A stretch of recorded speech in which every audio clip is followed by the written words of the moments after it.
Superverbs and structure. Verbs don't just shape sentences, they shape whole stories. The superverb to rule them all, to want. It's the number one motivator of story structure. Characters without a clear want drift and can feel flat.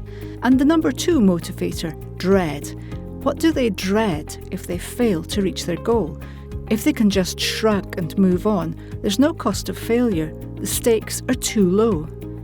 For a strongly driven story, you need two motivators, a pull and a push. Pull is the want.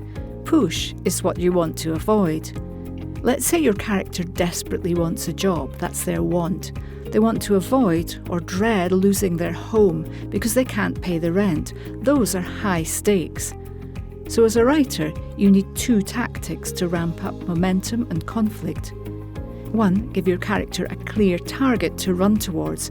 And 2. Close the exit so they can't run away. Don't give your characters an easy life.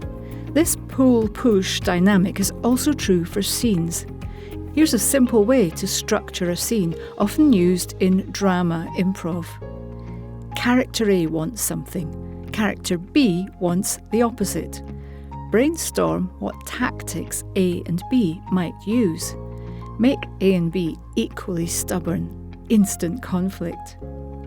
Acting teachers sometimes simplify actions into 3 types: towards, to attract, to charm, to seduce; away from, to reject, to repel, to dismiss; static or contained, to wait, to resist, to hold.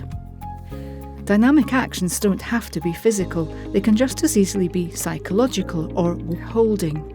Let's move closer in on verbs and characters.